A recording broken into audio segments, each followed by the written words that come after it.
Good afternoon. Welcome back. We're going to get started with part 2 with Dr. Joseph Farrell.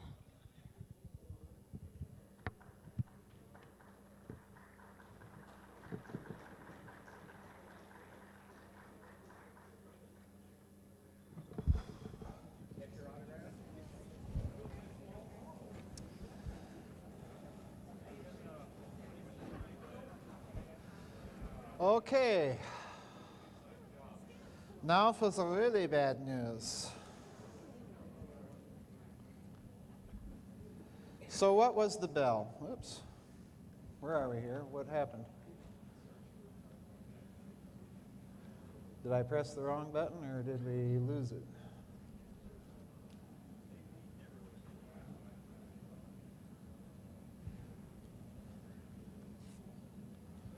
Hello.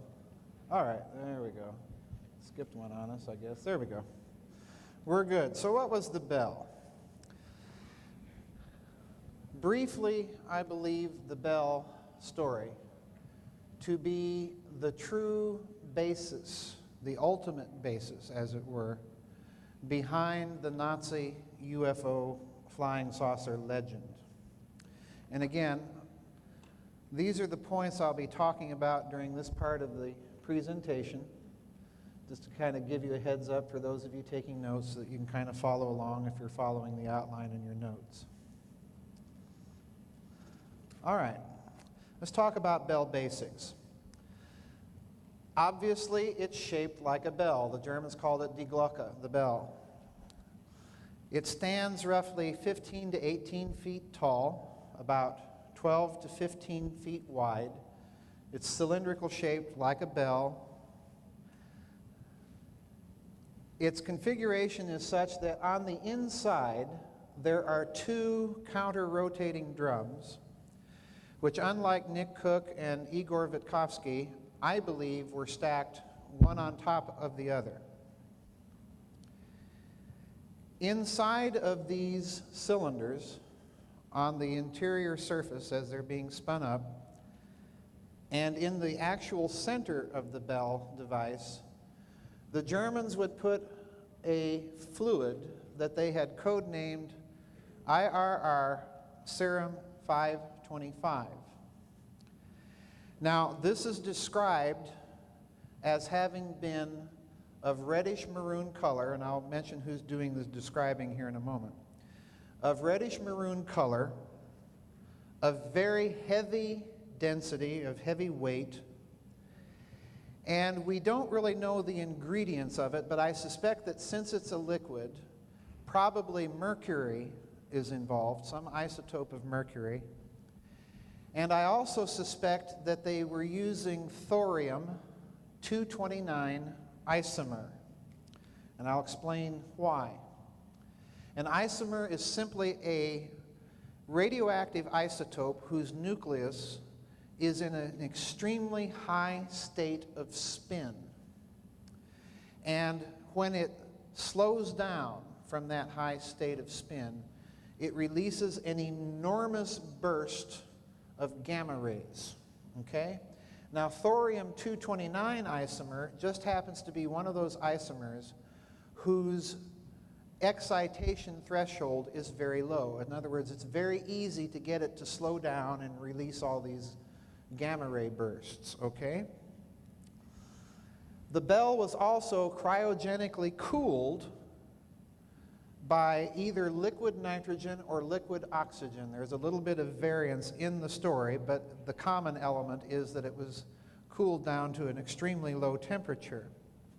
And again, if you know anything about the recent experiments in superconductivity, you'll recall that most of it is at a very, very low temperature, and it again involves this high state of spin. So in other words, look what we have. We have two counter-rotating drums, which incidentally are spinning mechanically at a very high rate of spin. We're using a serum that is probably a compound of mercury and perhaps thorium-229 isomer. We're cryogenically cooling it. Now there's another little element that's very important here, and that's the sound that it makes. The Germans also kind of nicknamed this device Der Bienenstock, the beehive. And the reason I think it's making these sounds, and again I outline a more detailed case in my books, but basically the Germans are using two kinds of electrical potential, alternating current and extremely high voltage direct current. And it's being pulsed. There's a direct current switch that's being opened and closed extremely fast, so it gives off that characteristic buzzing sound that you hear associated with direct current electricity. Now here's an important point to bear in mind, is the observed effects. When they tested the bell on plants, plants were seen to decay within a matter of hours to weeks to a mere kind of brownish gray goo. And they did so without putrefaction. They just literally fell apart. When it was tested for the first time in the presence of humans, 7 of the scientists themselves that were involved with the project died. Subsequently, when tested in the presence of human beings, including concentration camp victims, but even some of the German technical personnel themselves, they would report having experiences of vertigo, of sensations on their skin, of little needles prickling their skin. They would have a metallic taste in their mouths, which is an effect, incidentally, that I actually read a similar thing in one of Timothy Good's books, which kind of interested me, because you have kind of the same effect being described by this device. Some of the concentration camp victims from the camp of Gross Rosen that were involved with this project observed at night what they describe as barrel-like devices ascending above the tree lines where the bell was being tested, ascending above the tree lines with a kind of a pale blue glow, and then it would settle slowly back down under the tree line. So in other words, one of the observed effects of this device was precisely levitation, or if you prefer, anti-gravity. But please note something here. I'm stressing these effects because obviously it's deadly to humans. So we have here a prototype technology, and I'll show you in a moment why I think the Germans took it so far, but so far only. We have here a kind of a prototype technology in field propulsion, but it's not yet a practical flying craft, okay? Because they do not really know how to control these effects on organic matter. Now, the next interesting thing about the bell, I'm just kind of giving you the data points, and we'll see what it all sums up to in a moment. It was tested partly underground and then partly above ground. But when it was tested underground, it was tested in a deep mine, in a cavern, a chamber that was made specially for the purpose, in a deep mine underground. This chamber was lined with ceramic bricks, and over these ceramic bricks, they had to place rubber mats. And after each test of the device, these rubber mats had to be removed and burned, and then the entire place had to be scrubbed down with brine. And that was a task that usually fell to the concentration camp inmates, again indicating that there was some risk involved in that procedure.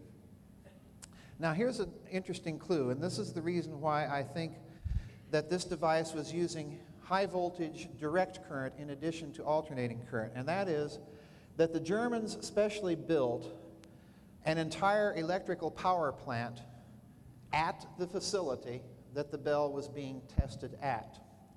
Now, there's absolutely no reason for them to do so if all they're using is alternating current, because, of course, you can step it up at transforming stations from wherever your power source is. And, of course, this means, you know the old Edison problem. Edison and his direct current electricity plan for the United States, that basically would have had us ending up with a power plant about every 2 or 3 miles. It would have been an environmental disaster. Unfortunately, Nikola Tesla saved us from that. But This is the indicator that we're dealing here most likely with something that required enormous amounts of high voltage direct current electricity, because that falls off. The further you get away from the power source, the amount of power available to you falls off very quickly and dramatically. So it had to be built very close to the facility. And that indicates also that they could not get the power levels simply from large amounts of capacitors or batteries. The location where the bell is tested is in a little town called Ludwigsdorf in Lower Silesia, which is a part of Germany. If you remember the pre-war maps of Germany, it's that little part, kind of a finger, that stuck down between Poland and Czechoslovakia. That's Silesia. The town is now called Ludwikowice in Poland. Now, this is the headquarters for where it's tested. This is Schloss Fürstenstein in the same region of Silesia. This is a photo courtesy of my friend Igor Vitkovsky, who's actually the fellow that broke the story of the bell, by the way. And you'll notice around here that there's lots of trees. It's very hilly, very rugged. And underneath this castle, the SS had built a veritable rat's run of tunnels and galleries and chambers and so on. So in other words, this whole area under here is just honeycombed with secret underground installations. And there's also a mine that is part of this whole facility. Now here's a real interesting thing. I call this the hinge. Nick Cook and Igor Vitkovsky call it the fly trap, or whatever you want to call it. This structure is, I'd say, maybe 800 to 900 yards from the power plant. It's about 30 feet tall, maybe about 45, 50 feet wide at the top. Underneath this structure, it sits in a basin or pool about 4 feet deep, and out here to either side, around the structure, on the ground, is heavy concrete with ports all the way around this structure, ports for heavy-duty electrical cabling that ran into the structure from the ground. Now, there's some people recently that have started arguing that this structure was nothing but a structure for a cooling tower for a reactor. And my response is that no structure like a cooling tower requires heavy-duty direct current electrical cabling. No cooling tower sits in a basin or pool. And finally, this structure itself here has been measured recently with high amounts of radioactivity. And again, go back to the serum and the heavy-duty gamma ray emissions. This looks to me like it was the test rig for its outdoor testing, where people were seeing things ascending, barrel-like devices ascending and glowing a pale blue glow, which of course is an electrical signature of some pretty heavy voltage and ionization taking place in the atmosphere. Now there's another bit of data point I want to bring to your attention, and there are two personnel, interesting people, connected with the bell, and this bit of information I have just found out very recently, so you're some of the first people to hear this.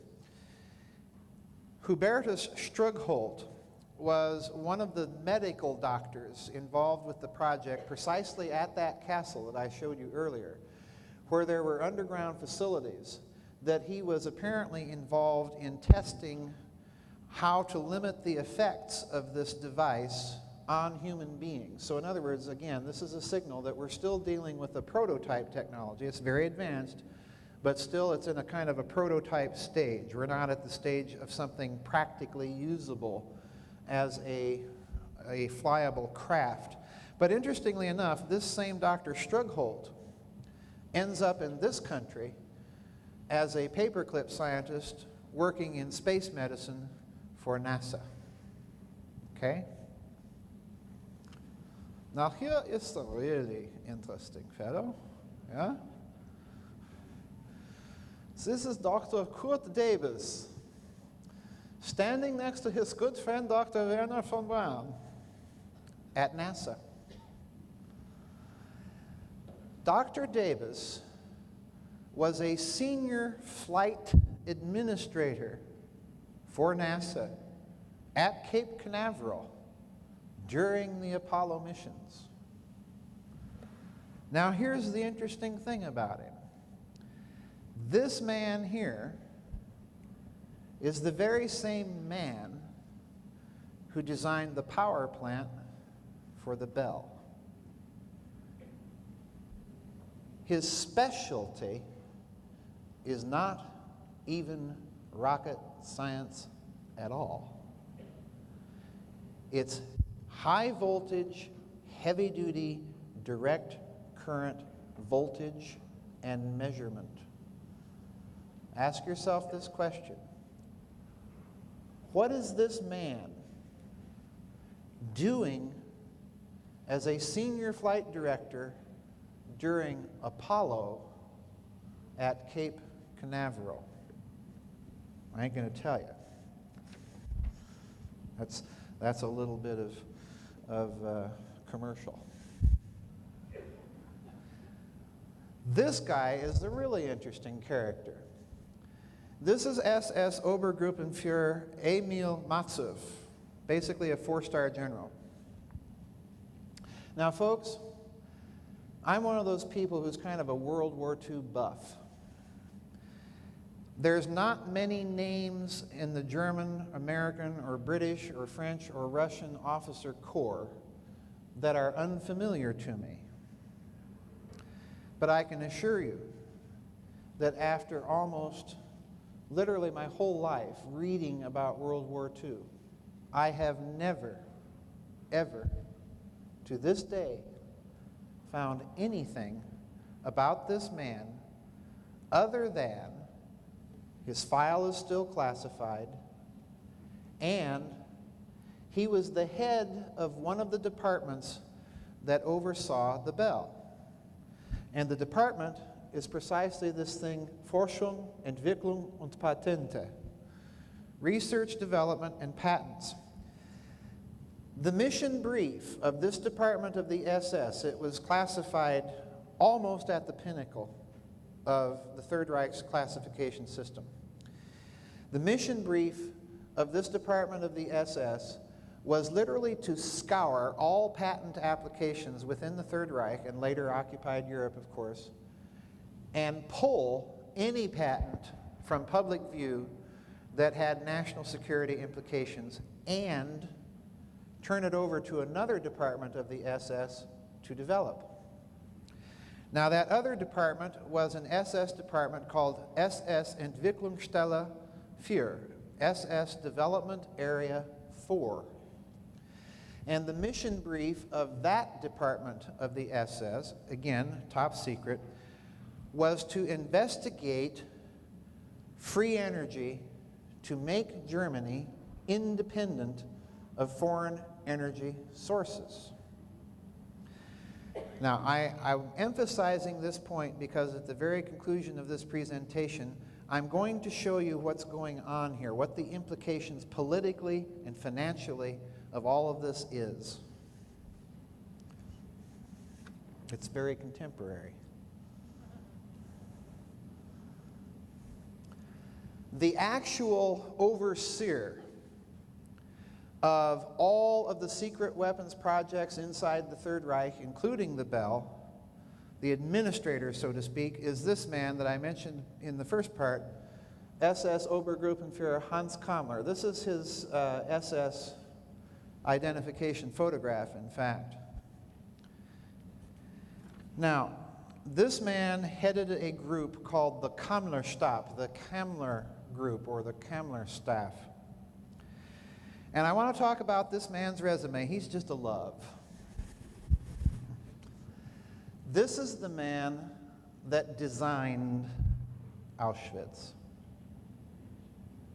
So you see, there's your connection between secret weapons and the camps.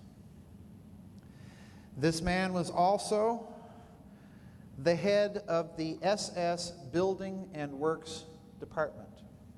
In other words, he supervised all construction that the SS was undertaking. That meant, practically speaking, that he could call upon a slave labor pool of about 14 million people or victims.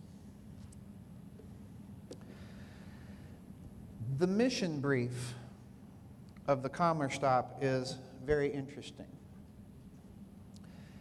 The mission brief was that it would brainstorm the necessary technology tree to second and third and fourth generation weapons systems and begin the groundwork, practical research to bring each of them to fruition. As such, Kammler essentially established a think tank, and it was headquartered inside the engineering division of the old Austro-Hungarian Imperial Munitions Works, the Skoda Works, in Pilsen, Czechoslovakia, about 30 miles west of Prague.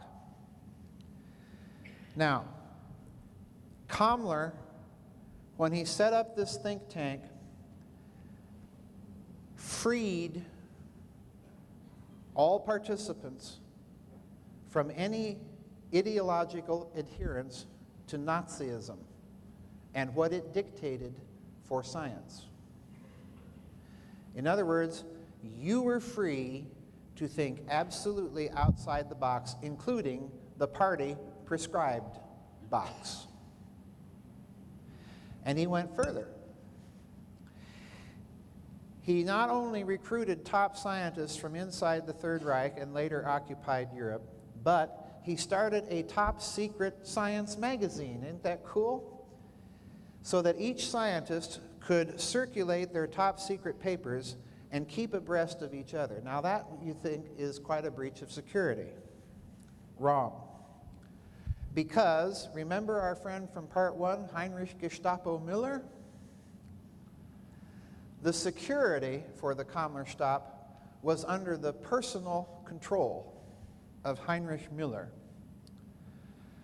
who had created a triple belt of security around this staff, this group of political and economic and industrial counterintelligence. In fact, the Kammler group was never successfully penetrated by Allied or Soviet intelligence. We knew there was something in Czechoslovakia, but we didn't know the extent of it. And I emphasize something here. Hans Kammler was the head, once more, of all jets, infrared sights, computers, phased array radars, radar-absorbing material, television-guided missiles, wind cannon, lasers, atomic bombs, hydrogen bombs, fuel-air bombs, Bell, everything. This was a very powerful man. And given the extent of the research that his department is conducting, and given the extent of his access to SS plunder and slave labor, this man is in charge of a mega Manhattan project. Now you recall the other fellow from our unholy trinity was this man here, Heinrich Gestapo Müller, actual head of the Gestapo. He was a close and personal friend. Oops, seem to have lost my... Did it disappear over here?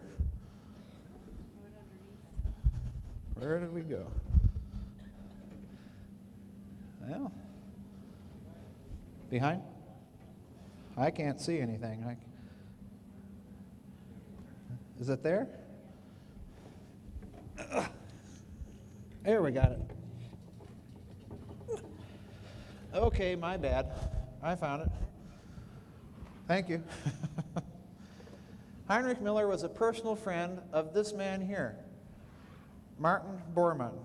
Remember him? Dick Cheney without the warmth and charm. Just a love.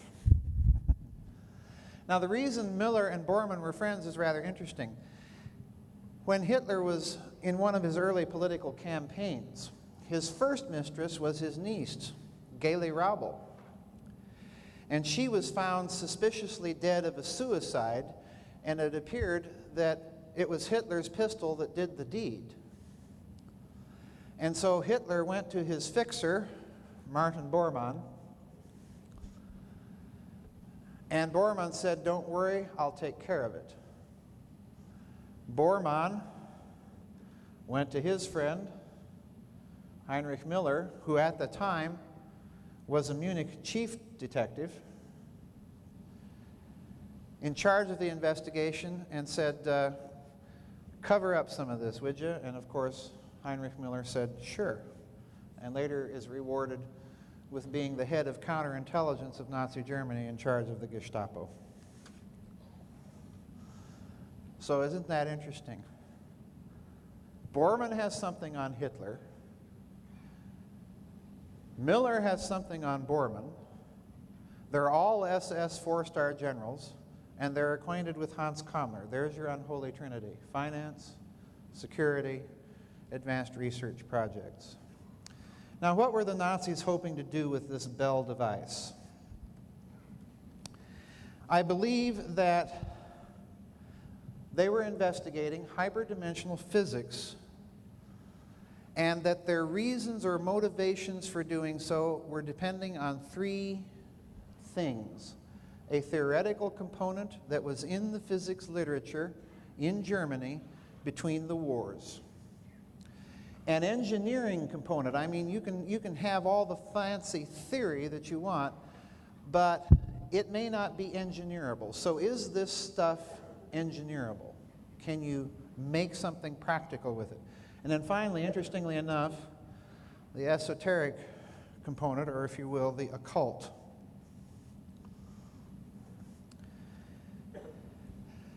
Now, the theoretical and purely scientific component comes from this fellow. His name is Dr. Theodor Franz Eduard Kaluza. Some of you may have heard Michio Kaku on Coast to Coast, and every now and then he'll be talking about the run-up to string theory, and he'll mention this fellow, Kaluza, or Kaluza-Klein. This is the fellow that formulates the first post-relativity unified field theory, unifying gravity and electromagnetism. And he does so in a theory that involves 5 dimensions: 1 of time, 4 of space. And that extra 4th spatial dimension is kind of a very tiny, curled up dimension that makes his geometry, the geometry of his theory, a cylinder. There's your stacked cylinders in the bell, okay? That's the theory. And incidentally, he's not Jewish. Very important. This man stays in Nazi Germany during the war, okay? The really important component is this man, the engineering component. This fellow is probably unknown to most of you. His name is Gabriel Krohn. He is Jewish. He was a Hungarian Jew. He was a genius. He came to this country sometime during the 1930s. But in 1935, Gabriel Krohn, he's an electrical engineer, publishes a paper that wins him a prize, the Montefiore Prize, at the University of Liège in Belgium.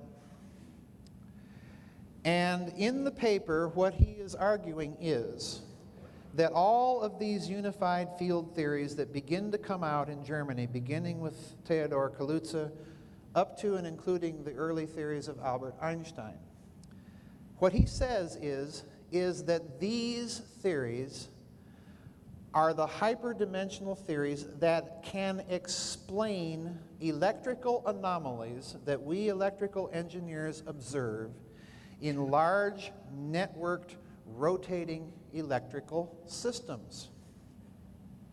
Now, please understand that what he has just told you is that these theories are engineerable practically on the laboratory bench. And remember what Einstein's theory was, which is a component. Relativity theory is a component of these unified field theories. When you say that these theories are practically engineerable on the laboratory bench with 1935 technology, you are saying that space-time itself is locally engineerable. And over the border in Nazi Germany, at that moment, publication of unified field theories inside the Third Reich stops.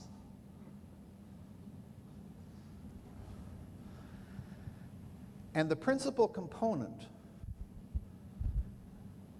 of what he is observing as an engineer and saying, I can explain this with these hyperdimensional theories, is torsion. What's torsion?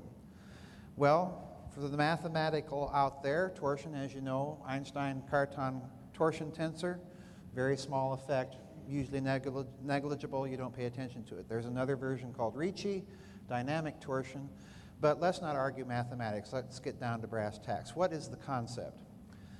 Think of yourself as holding an empty soda can,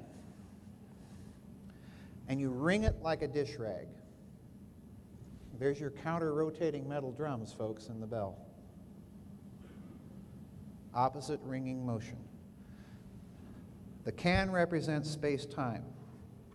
As you ring it, you fold and pleat the fabric of the can, and the ends of the can draw nearer to each other.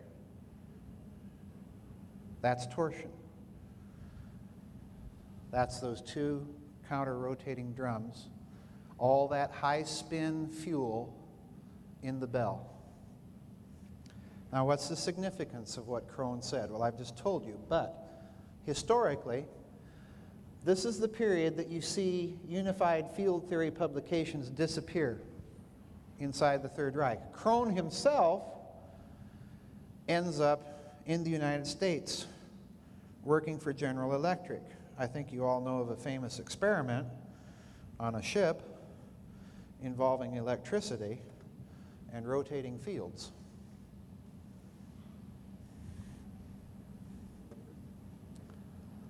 This is the third element in Nazi thinking. If you can believe or imagine Heinrich Himmler having a Rasputin, this is the man. And actually, that's his nickname, Himmler's Rasputin. This is Karl Maria Willigut, also known as Weistor, also known as Jarl Vidar. He's a one-star SS general. He is on Himmler's personal staff. And the man is Himmler's personal occult expert. This guy was a well-known European esotericist. Published many things, many articles about astrology, about ancient texts, about ancient, space races, and so on and so forth. But here is his basic cosmology. What do we have? We have two counter-rotating spirals. Now, what does he say about this? Listen carefully. If you take nothing away from my presentation or my books, take this away, please. Behind many metaphysical texts, if you know the requisite physics, most of those texts can be decoded in terms of modern physics. And I would include many ancient Neoplatonic and Hermetic texts in that category. Willigut says this about those counter-rotating spirals, and I'll read it. You can follow along here on the left-hand side. Primal law. As above, above as below, below as above. Therefore, in the middle, there is a neutral force, idem est, generational field. from the two spirals. Each triply wound and connected by the generational plane, the middle field is developed the world egg, unquote. Sounds kind of like an alchemist on LSD, okay? But look what it means. Decode it. The fabric of space-time, remember Crone as you listen to this, the fabric of space-time is not a mere void. Space-time is itself an information-creating field that creates precisely by creating systems of rotation within systems of rotation within systems of rotation. Many of you have probably heard Richard Hoagland. He'll tell you, what are the three laws of hyperdimensional physics? Rotation, rotation, rotation. What do we have in the bell? Counter-rotating drums, high-spin nuclear isomers, spinning electricity, pulsed direct current electricity. And the symbol of all of this rotational physics has been staring us in the face since 1933, if not before. The corporate logo of the Nazi Party. And for those of you with a mathematical or physics background, now think of this as a vector diagram. Because what do you have? A subsystem of vectors, the outer arms of the swastika, a system of rotation. And the inner arms of the swastika representing a system of stress, rotation and stress, in the medium itself, ringing the can with counter rotation. So in other words, in a certain sense, given the fact that all of these top secret SS departments were set up almost at the inception of the Nazi regime, you have a nation state that was dedicated to the principle of exploring the modern scientific applications of ancient lore and making it practically engineerable. That's why you have all the explosion of this technology that you do, because they were thinking utterly outside the conventional box. So the purpose of the Bell Project then was, in my opinion, to explore the theory and technology of creation itself. In other words, of the godlike ability to manipulate or engineer the fabric of space-time itself by tapping into the dynamic characteristics of space-time, its rotational characteristics. Now, please note the implication. Such a technology, if successful, would obviously lead, number one, to so-called free energy and a complete and utter end to a dependence on petrodollars, limited non-renewable energy resources, and, for the Nazis, Anglo-American corporate financial predators. In other words, the very people that put the Nazis into power, the Nazis are no longer playing the New World Order ball game. From the get-go. Number two, obviously, given the testimony of people involved with the Bell Project in the camps that see this thing levitating, it leads to an anti-gravity field propulsion physics. But here's the real thing. This is what the Nazis are really after. Because its classification, again, is the only project in Nazi Germany to have the classification of Kriegsentscheidend, war decisive. Because if you weaponize this stuff, you have a potentially planet-busting technology that would make a hydrogen bomb look like a firecracker.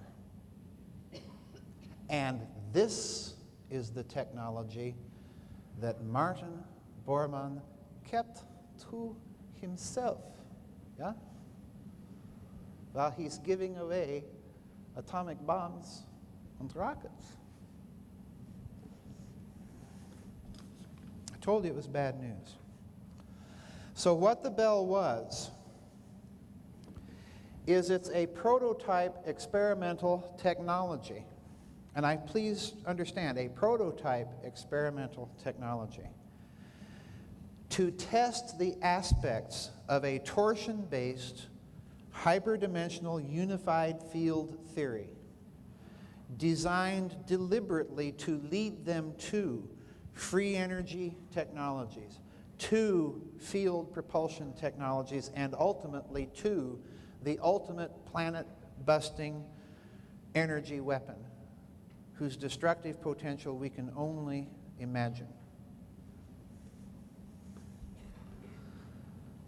What the Bell wasn't, it is not a mere isotope centrifuge for enrichment. I've heard that one. But sit down and do the physics, people. It is not a mere plasma trap, although through its use of that serum 525 and rotating it and electrically stressing and pulsing it, yeah, plasma is definitely involved. It is not a Nazi UFO, because there aren't people flying this thing that are inside it. I wouldn't want to be. It was not a time machine used by the Nazis to time travel. Although, as we shall see and have seen with the plants decaying, there are time dilation effects involved. What are we doing? We're wringing that soda can. It is not a Stargate or dimensional portal, though again, the physics implied in it does imply some very extreme shear effects in the actual structure of space-time itself. So, might that possibly result? Yeah.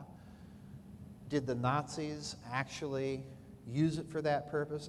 Probably not, because we're dealing with a prototype technology. Were they successful? Did they achieve their goal? Again, to a certain extent, yes. We've seen the effects on plants. We've seen the effects on humans. We've seen the observed levitation. And all those effects are commensurate and condign exactly to the type of physics I've been describing to you, this extreme shearing effect in the physical medium. And incidentally, the final clincher is that one of the Bell's project code names was Project Chronos, Project Time.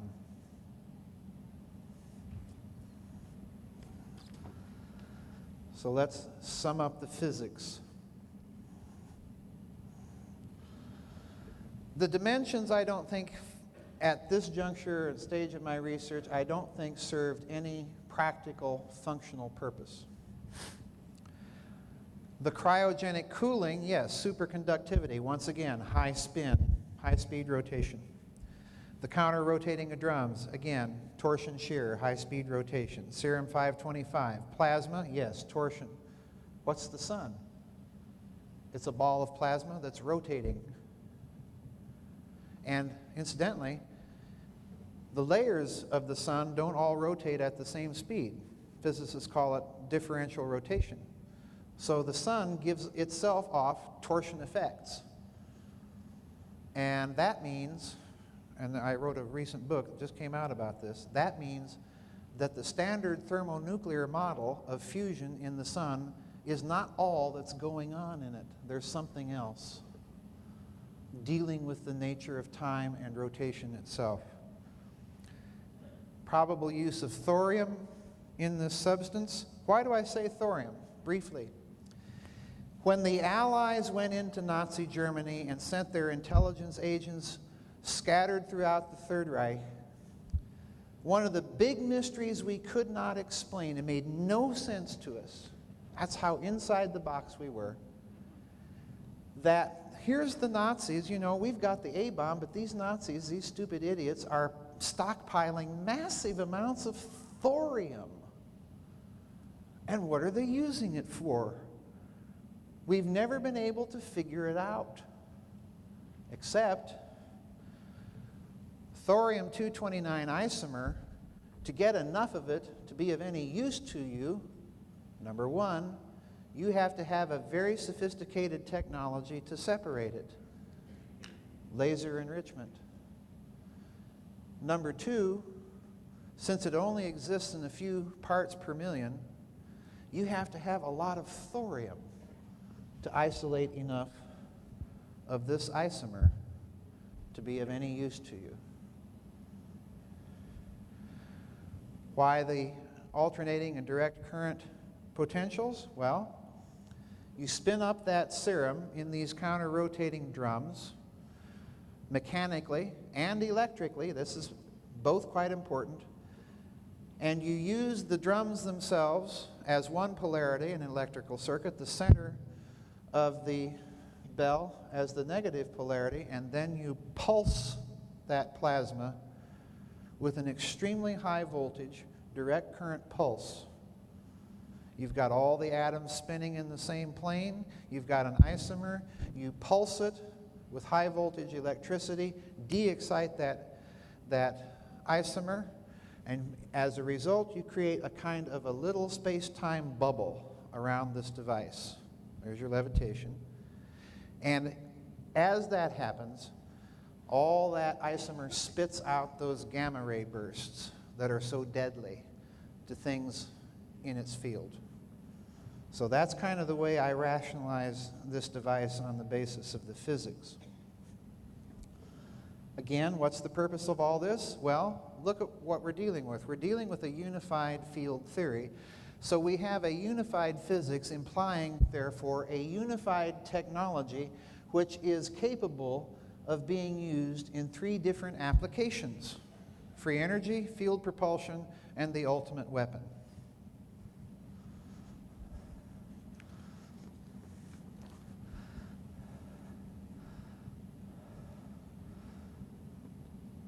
Now you'll recall, before the break, I mentioned that Bormann turned over to Hans Kammler, whose headquarters is in Prague, the last German long-range heavy-lift aircraft unit in the Luftwaffe, including one of these enormous Junkers 390 aircrafts.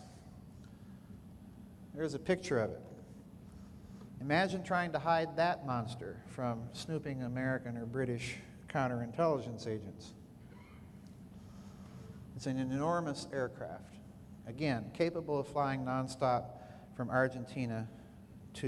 Germany to Argentina. Well, interestingly enough, Kammler himself does an amazing thing. I wish I could do it. He dies 4 times, all on different days and on different circumstances. In one version, he shoots himself. In another version, he orders his aide to shoot him. In yet another version, which has kind of 2 subversions, incidentally, he either shoots himself in a forest outside of Prague or takes poison. And in the last version, he goes down in a blaze of glory fighting rebelling Czechs. Okay? In other words, you're dealing exactly as you are with Martin Bormann, and exactly as you are with, incidentally, Adolf Hitler, with a story whose details are obfuscated and whose details have all been supplied to us by whom? Nazis. And the last Junkers 390 disappears after it flies from Prague to Norway and is never heard from again. It went to one of 2 places, according to Igor Vitkovsky and Nick Cook. It went to here, carrying Kammler and the Bell Project documentation. But I don't think so. This is the last picture of the Junkers 390 in Prague, incidentally, in April of 1945, being loaded up, made ready for a long-range trip. And you kind of get an idea of the enormous size of the aircraft. Where did it go? In my opinion, it went to Argentina because there's a little-known project in Argentina in a heavily Germanized area of the country in in Rio Negro province around the little town of San Carlos de Bariloche. That's about 900 some miles southwest of Buenos Aires. So let's look now finally at the rodents at the other end of the rat lines. What do we need if we're going to have a post-war Nazi international extraterritorial state? Well, we first of all need a neutral country large enough and with enough wilderness or remote areas to safely house an advanced research project. Number two, even though it's wilderness, we have to have some accessibility to it if we're going to carry on any sort of advanced research. It's kind of like the Nazi version of Area 51. We have to have, thirdly, a government that is amenable to a large Nazi presence within its borders. Fourthly, that country must be technologically sophisticated enough to support whatever scientific research or projects this extraterritorial Nazi state wants to pursue, or at least be able to import it. In other words, have sufficient German business contacts to do so. There has to be sufficient territory within the country to hide the project. So, on this view, we have to rule out Europe. Because for one thing, the Allies and the Soviets are going to be crawling all over Europe looking for Nazis. So you don't want to conduct any research there. Neutral countries in Europe, the same thing. There has to be a sufficient German business penetration into the country to permit easy transfer of funds into and out of it to support a research project that would require a lot of money. And finally, here's a good one. Since we know the Vatican was deeply involved in these rat line operations, the country has to have a sufficiently large Roman Catholic population base.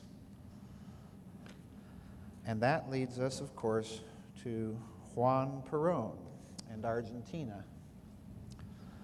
Now, as a kid, I used to think, gee, why is Juan Perón, who is such a Nazi-phile, I mean, he thinks these guys are great, you know? It's kind of like people that think Dick Cheney's great, okay? He thinks these guys are wonderful. And yet, in March of 1945, and I used to puzzle over this, why is he doing this? In 1945, Juan Perón declares war on his best friends, Nazi Germany. What's he doing? Why? And why is he doing it so late? Well, here's Perón's answer from his memoirs. Listen to this carefully. We hadn't lost contact with Germany, despite the break in diplomatic relations, Perón would say in 1967. Things being so, listen, we received an unusual request. Even though it may seem contradictory at first, Germany benefits from our declaration of war. If Argentina becomes a belligerent country, it has the right to enter Germany when the end arrives. This means that our planes and ships would be in a position to render a great service. At that point, we had the commercial planes of the Fama line, the Argentine merchant air fleet, and the ships we had bought from Italy during the war. That is how a great number of people were able to come to Argentina. Close quote. Isn't that neat? They flew right in there. They picked up a bunch of Nazis and flew them back to Buenos Aires and served them cocktail and peanuts as an ally of the United States, Great Britain, France, and the Soviet Union, and there was nothing we could do about it. So after he gets all these Nazis, what do they do? Well, in 1951, Perón tells us what they've done for him. He holds a press conference and he announces to the world that Argentina has successfully discovered the secret of the hydrogen bomb. Now, we haven't even exploded ours yet, okay? So needless to say, the scientific press in the world denounced this whole thing as a fraud. But at this press conference, he introduces a fellow by the name of Dr. Ronald Richter, who proceeds to tell the Argentine reporters, yes, I've learned how to control thermonuclear fusion. But, as we're going to see, Richter has some unusual ideas about plasmas, if this isn't sounding familiar by now. And as we're going to see, America expresses its profound disinterest in Dr. Richter, up to the point of drawing up a shopping list of things it is specifically disinterested in that we would really like to get, okay? And we're going to finally talk about some odd metal drums. All right, so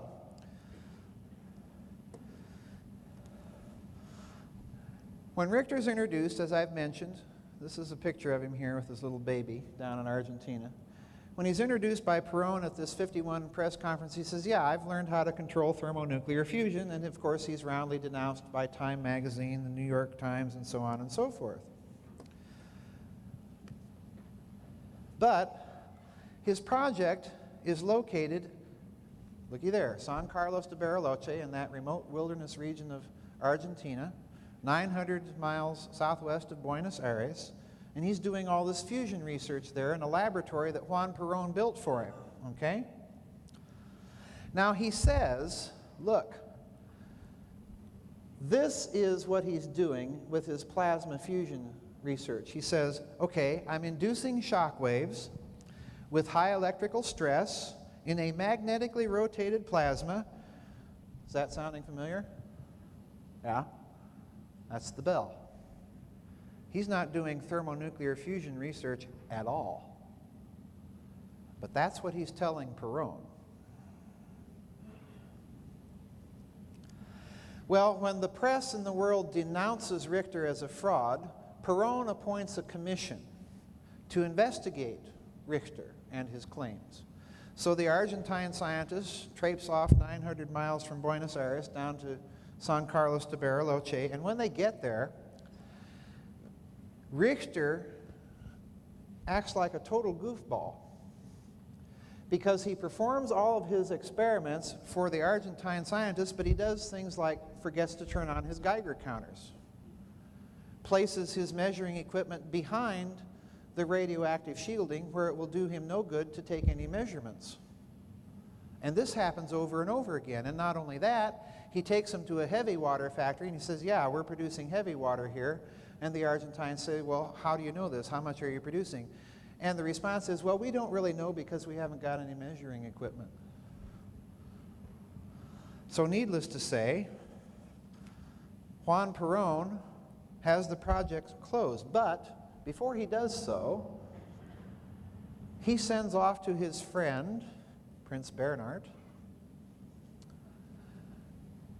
and asks for Bernhard to send a Dutch physicist down to investigate the project. Now, who's Prince Bernhard?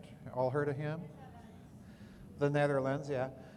Prince Bernhard, by the way, friends, is an SS officer and a vice president of IG Farben. File that away. We'll get back to it. Perón shuts the project down because his scientists assure him that Richter is not only a fraud, he's a nut. He doesn't know what he's doing. Richter's behavior is obviously incompetent.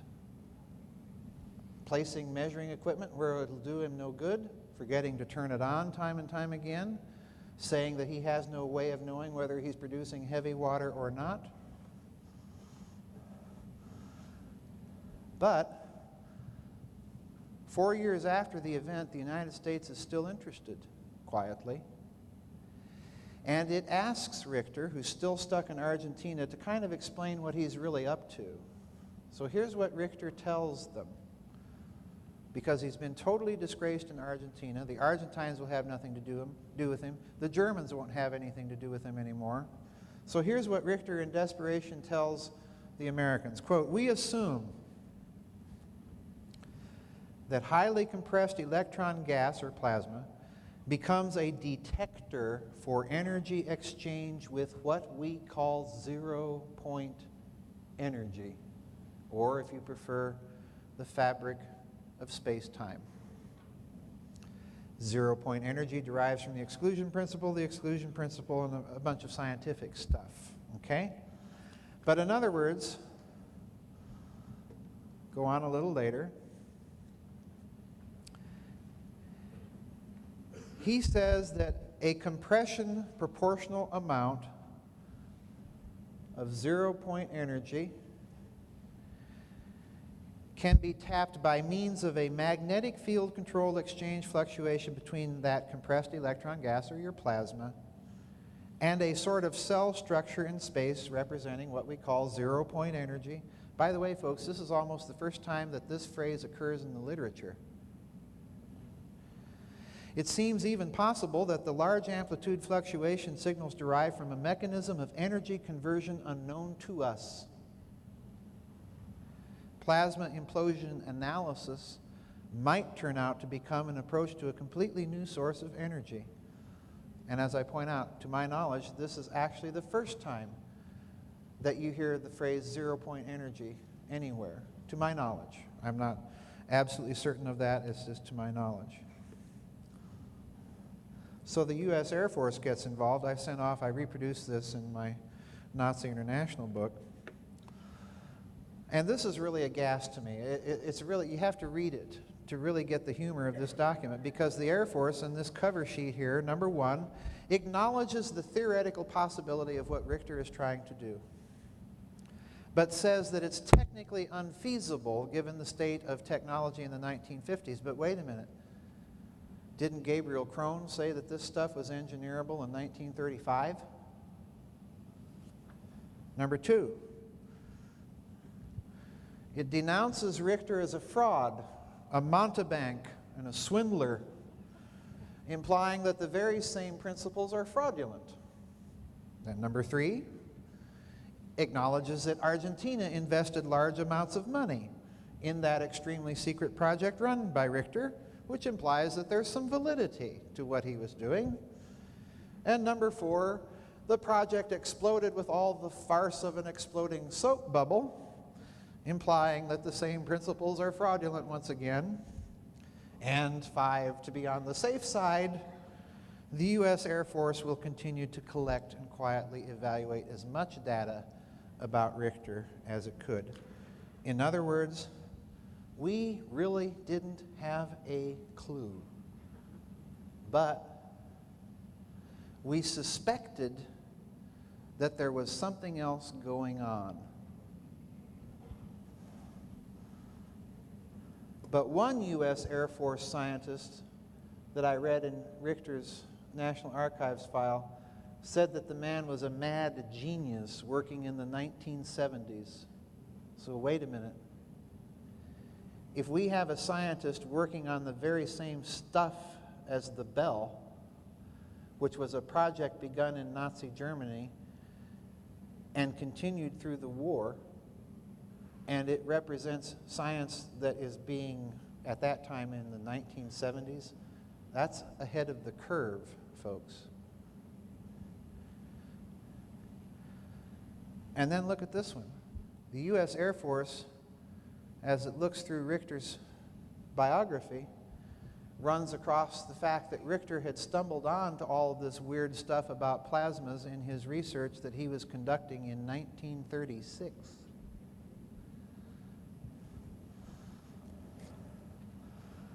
We do know from Richter's file that he worked for the AEG company in Germany on plasma experiments under a project codenamed Charité Anlage, which, if you read under point number 2, that's the exact code name of the power plant for the Bell. And the company that built that power plant was the AEG company. So in other words, Richter in Argentina is an independent Nazi Bell scientist.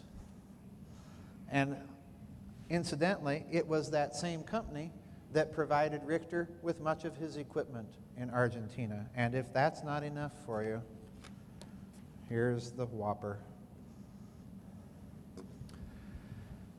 This was a photograph taken by a friend of mine who goes down to Argentina, and he visits this kind of Nazi compound area there quite a lot, takes pictures and tours.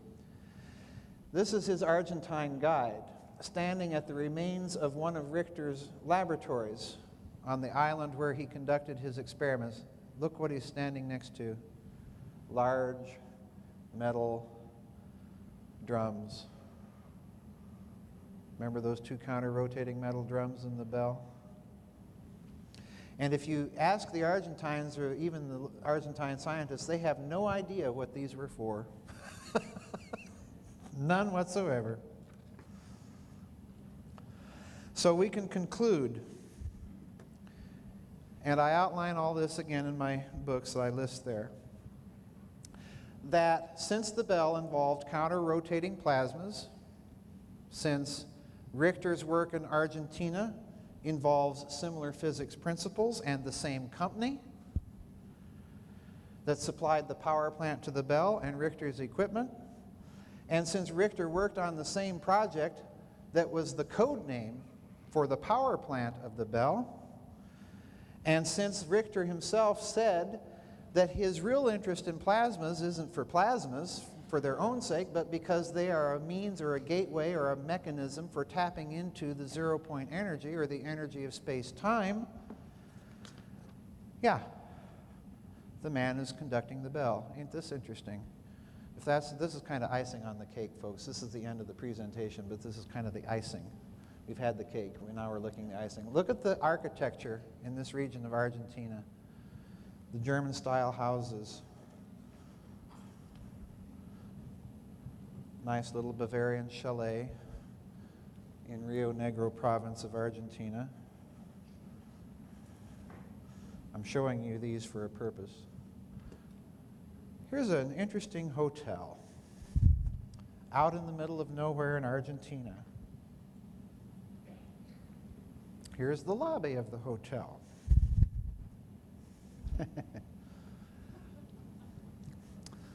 Also, it's a story about this hotel.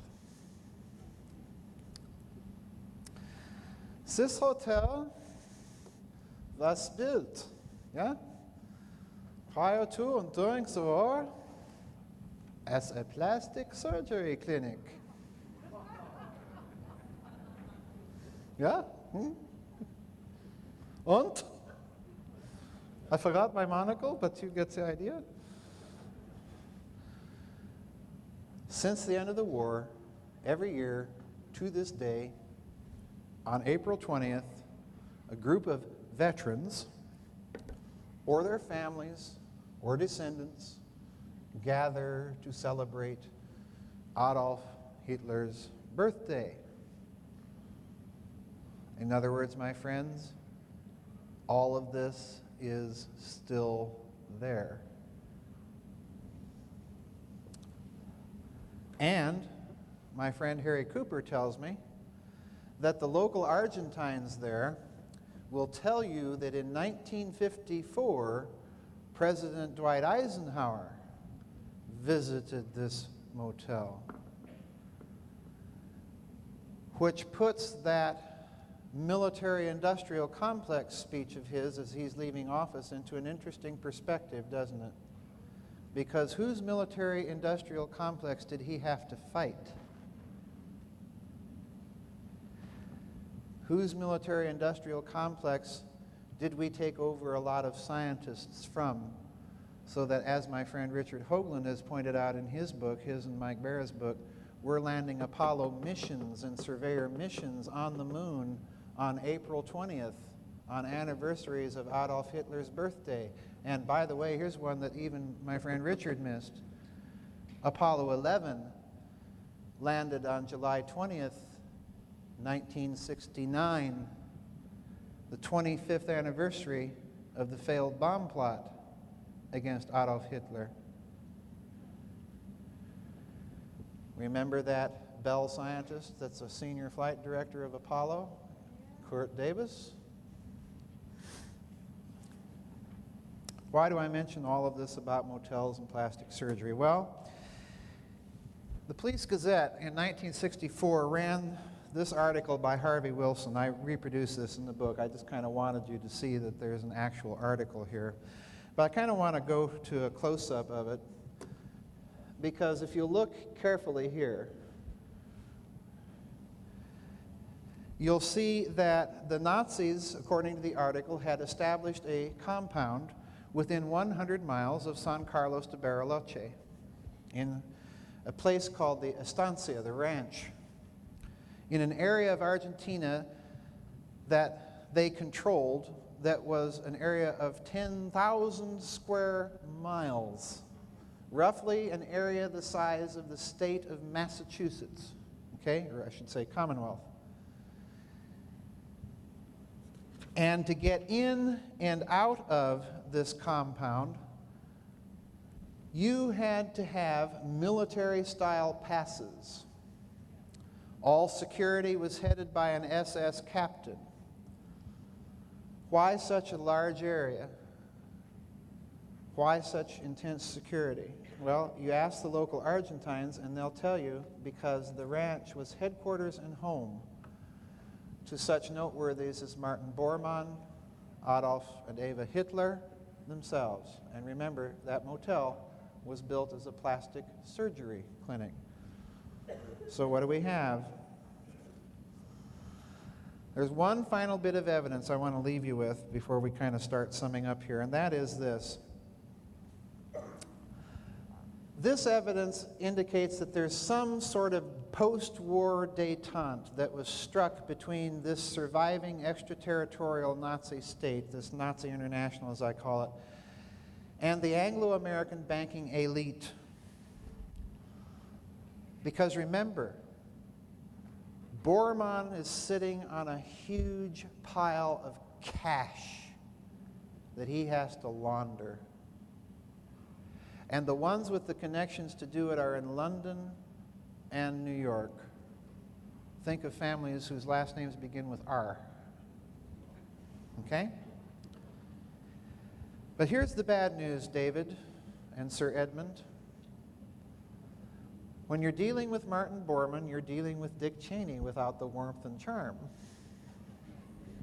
There's going to be a high price tag that comes with this money. And someday that marker will come due. And they're researching the technology to pull the trigger.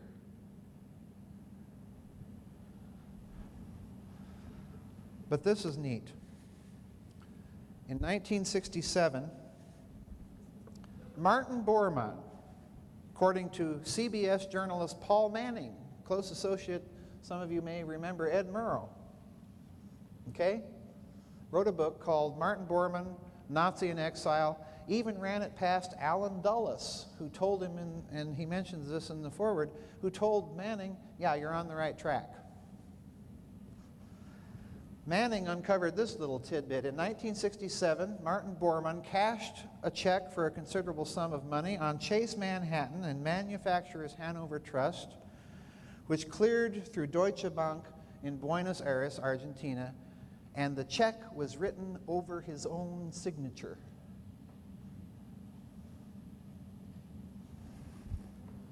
So what do we got? A remote, heavily guarded compound in Argentina, headed by SS security, plastic surgery clinic cum hotel, a post-war independent Nazi research project going on in Argentina, the probable presence in the area of Martin Bormann, and probably Heinrich Miller as well, and Hans Kammler. So what are the implications? And we'll have about 15 minutes here for questions, so if you want to kind of start lining up for questions as I wrap this up. I think there's a microphone over here somewhere. If you can see my laser, I don't know where it is over there. First implication. the ability to manipulate space-time, or to engineer it, that the Third Reich's Bell Project and this post-war Nazi fusion project in Argentina clearly imply that this whole area of research was continued after the war. But look what it promises. It's the same old SS Development Area 4 agenda to free Germany from the thumb of that Anglo-American corporate elite that actually put the Nazis into power. Because this physics promises an end to the current geopolitical order. The bad news is the Nazis were in there investigating it in a major way first. Secondly, it spells an end to the fiat debt currency system based on petrodollars in the hands of a private Anglo-American banking elite. But here's the real clincher. Remember Prince Bernhard, SS officer, vice president of IG Farben. Because the possibility exists, in my opinion, that the real purpose of the Bilderberger Group, since Bernhard was one of the founding driving forces behind it, and one of the early attendees was Dr. Hermann Josef Abs of Deutsche Bank.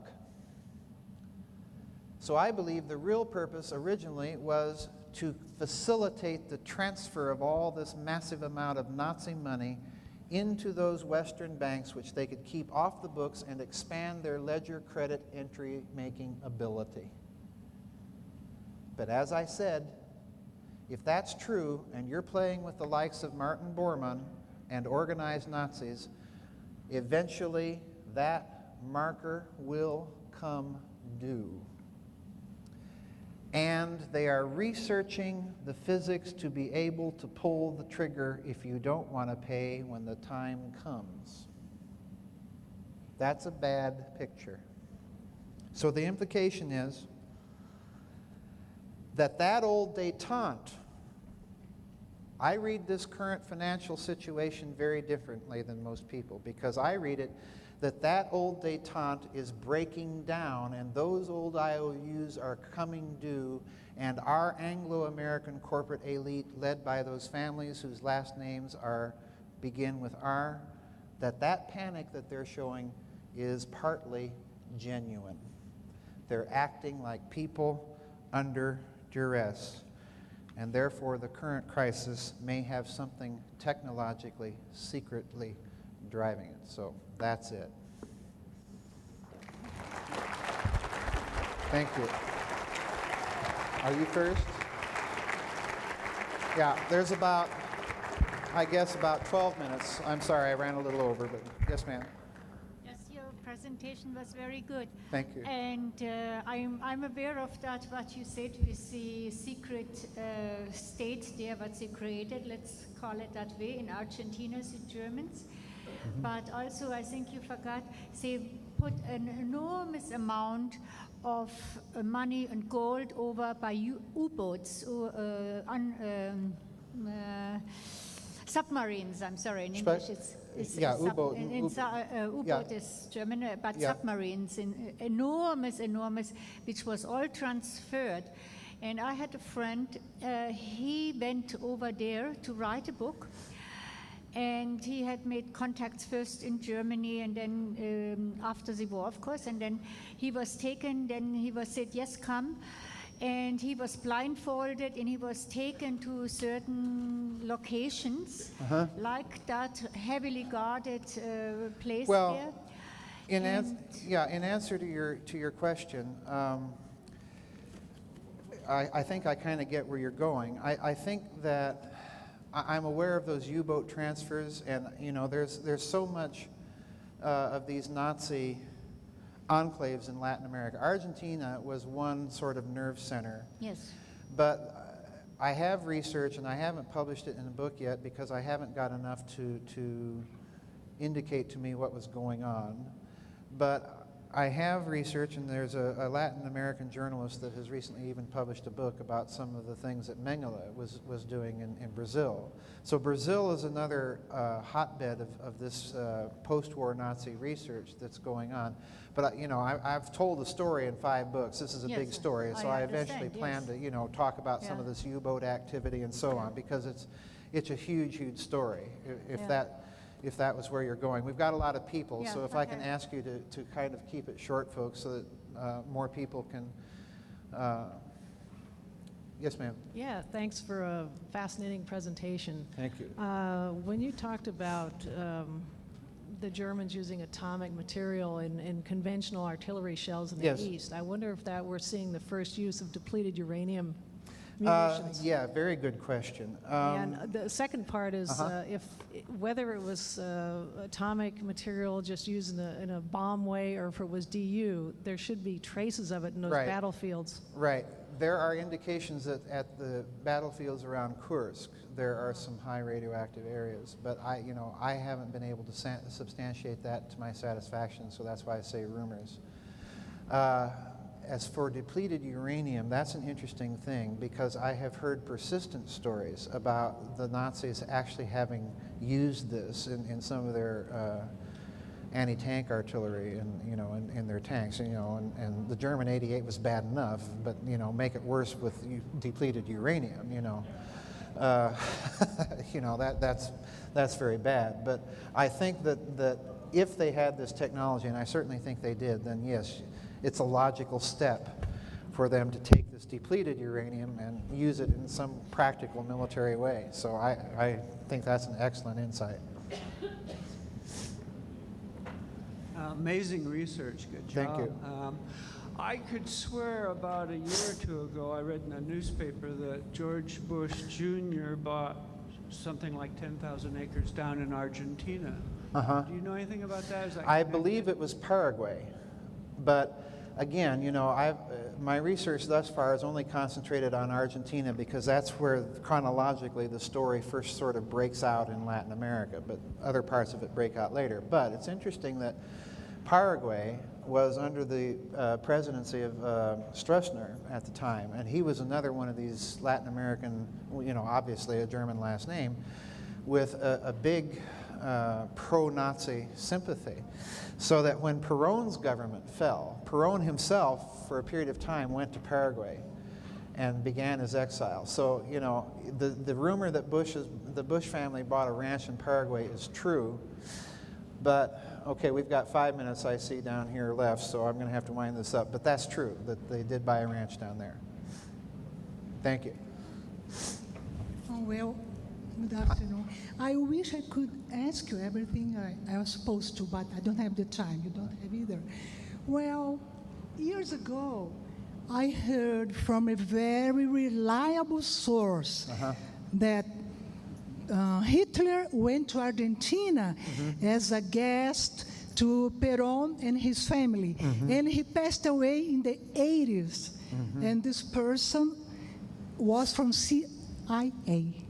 Interesting. A very reliable source. Interesting. Okay, and the other thing is that you can change time, space, vacuum. You can do that by changing, by engineering the metric of time, space, vacuum. And they did that many times, and they got all the technology from Aldebaran. Well, I do know that the Soviet Union did a lot of this, but in terms of rationalizing where the technology comes from, as of yet, like I outlined at the beginning of the presentation, I've seen, at least as far as this material is concerned, I've seen nothing yet that makes me say that it must absolutely necessarily have come from extraterrestrials. I think that most of what the Nazis at least are doing is something that can be soundly rationalized on the basis of scientific literature. Yeah. And now quickly, you were talking about plasma. Have you heard about the project Vasimir, variable specific impulse magnetoplasma rocket being developed by former astronaut Dr. Franklin Chang Diaz? I've heard to of take us to Mars? Yeah, I've heard of NASA trying to do some work in that area, but I'm not sufficiently familiar Is it with the same plasma you were talking about now? Well, yeah, any plasma is going to operate on the same physics principles, but I'd have Yeah. to look more into it to see if they're using rotation as a component. I don't know that much about the project.